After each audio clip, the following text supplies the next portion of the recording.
Hello दोस्तों, स्वागत है आप सभी का हमारे इस यूट्यूब चैनल में। आज हम लोग बहुत ही इंट्रिकेट टॉपिक के बारे में डिस्कशन करेंगे। वो है water crisis in Bengaluru city. Day zero, drought, ये नाम आपने बहुत सुने होंगे, लेकिन बेंगलुरु का वाटर क्राइसिस क्या इन सबसे अलग है? आइए थोड़ा सा इस पे एनालिसिस करते हैं, थोड़ा सा डिस्कशन करते हैं और आते हैं एक पॉइंट पे जहाँ पे हम लोग इसके लिए कुछ सोल्यूशन पॉइंट्स भी आगे रख सके।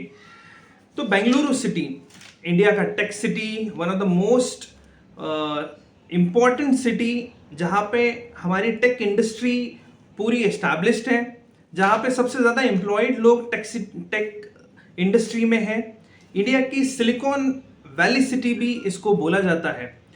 तो ऐसा क्या हो रहा है बेंगलुरु सिटी में? हमने बेंगलुरु सिटी के बारे में, पॉपुलेशन, पोल्यूशन के बारे में इतना सुना है, फिर उसकी जो ट्रैफिक है उसके बारे में सुना है, लेकिन ये वाटर क्राइसिस है क्या बेंगलुरु सिटी के बारे में, उसके बारे में थोड़ा हम लोग आज इन डेप्थ एनालिसिस करेंगे। तो बेंगलुरु सिटी कर्नाटक की कैपिटल सिटी है। अगर हम उसकी जोग्राफिकल लोकेशन देखें तो वो 3000 फीट ऊपर है सी लेवल से। सबसे पास वाली जो उसकी रिवर है वो कावेरी रिवर वहाँ से पास होती है। हार्डली 120 किलोमीटर्स है बेंगलुरु सिटी से।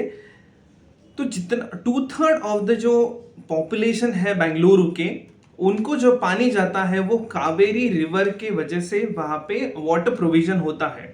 हमने देखा है कि बहुत सारे वाटर डिस्प्यूट्स डिफरेंट स्टेट्स में चलते रहते हैं, लेकिन उसके लिए Kaveri river water dispute tribunal है, उन्होंने काफ़ी सारी मैकेनिज्म इन प्लेस कर दिया है सो दैट एक प्रॉपर चैनल से पानी वहाँ पे जाए बेंगलुरु सिटी को।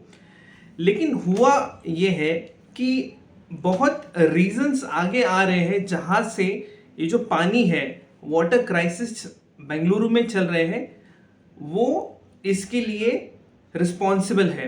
अब इसके वजह से हो रहा है कि बहुत सारे टेक पीपल जो वहाँ पे जॉब करते हैं, वो वहाँ से बेंगलुरु सिटी से अपने होम टाउन मूव हो रहे हैं। बहुत सारे लोग वर्क फ्रॉम होम के ऑप्शन लेके मूव हो रहे हैं। सो अब ये माइग्रेशन अपोजिट डायरेक्शन में हो रहा है।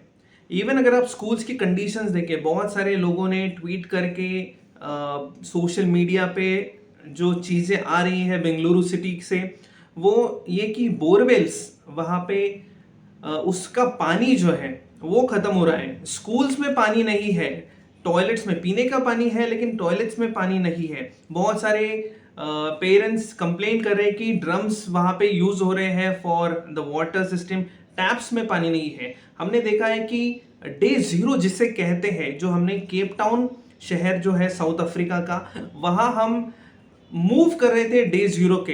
डे ज़ीरो ऐसा एक पॉइंट है जहाँ पे आपका गवर्नमेंट पानी देना बंद कर देता है due to scarcity of water.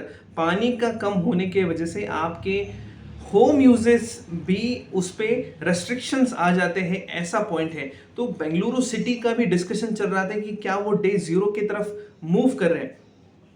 तो कुछ बहुत बड़े रीजंस हैं।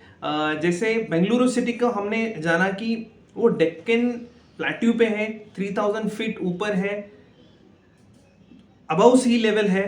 तो उसको जो अभी वाटर प्रोविजन है वो 2/3 ऑफ द एरिया को कावेरी रिवर से जाता है। बाकी रेनफॉल पे भी बेंगलुरु सिटी डिपेंडेंट है। एक है साउथ वेस्ट मानसून विंड्स, जिनका रेनफॉल का पीरियड होता है जून से सितंबर, और दूसरा है south north east monsoon winds, जिनका रेन का पीरियड होता है नवंबर से दिसंबर तक।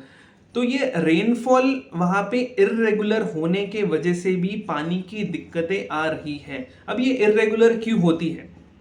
तो एक अल नीनो इफेक्ट होता है जो पैसिफिक ओशन पे अकर करता है, उसके वजह से इर्रेगुलर रेनफॉल हो रही है। इसी वजह से यहाँ पे पानी की दिक्कतें हो रही है बेंगलुरु सिटी में। दूसरा ये दिक्कत है कि अभी कावेरी से पूरा पानी बेंगलुरु सिटी को नहीं आता है। अभी भी इंफ्रास्ट्रक्चर डेवलपमेंट को अगर हम बात करें तो वो पूरा नहीं हुआ है। इसीलिए इंफ्रास्ट्रक्चर भी एक इशू है, क्योंकि कावेरी के अभी प्रोजेक्ट्स फेज 5 जिसे बोलते हैं वो इनकम्प्लीट है। तीसरा अगर सबसे बड़ा रीजन देखेंगे तो एम्प्टी रिजर्वायर्स, जो भी लेक्स है बेंगलुरु के आसपास, वेल्स है, वो ड्राई अप हो रहे हैं, बोरवेल्स ड्राई हो रहे हैं। और ये पूरी तादाद जिसे अगर हम मेनली एरियाज जो कंसर्न है वो eastern Bengaluru and southern Bengaluru, जहाँ पे ज़्यादा टेक सिटीज़ ग्रो हो रही है अभी, वो एरिया में इसका कंसर्न ज़्यादा है।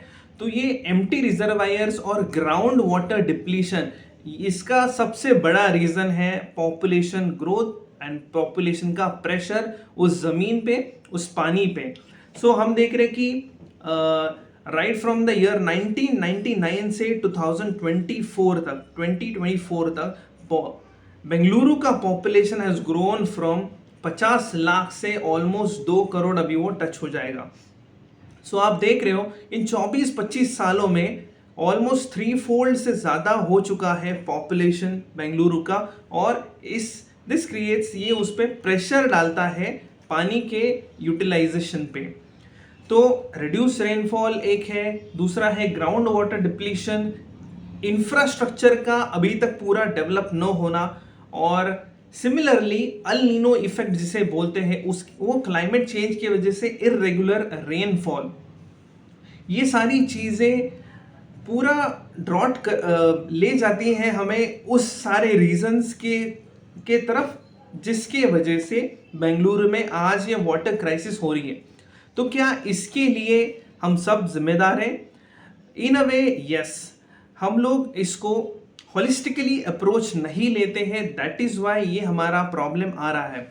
अगर हम सस्टेनेबल अर्बन डेवलपमेंट करें, सस्टेनेबल एग्रीकल्चर प्रैक्टिसेस करें, अगर प्रॉपर वे से हम लोग अर्बन डेवलपमेंट को के तरफ ध्यान दें और रेन वाटर हार्वेस्टिंग जिसे बोलते हैं, ट्री प्लांटेशन जिसे बोलते हैं, इंक्लूसिव वाटर मैनेजमेंट की तरफ ध्यान दें, तो ये प्रॉब्लम से हम दूर हटेंगे। अभी ये प्रॉब्लम एक सिटी में हमको आगे आ रही है और इसका प्रॉब्लम के सॉल्यूशंस की तरफ हम लोग मूव कर रहे हैं। ये सिटीज, अलग सिटीज में भी आगे आ सकते हैं ये प्रॉब्लम्स। तो इसको प्रिवेंट करने के लिए हमको एक इंक्लूसिव वाटर मैनेजमेंट के तरीके से ही अप्रोच करना पड़ेगा। Now what does we mean by inclusive water management?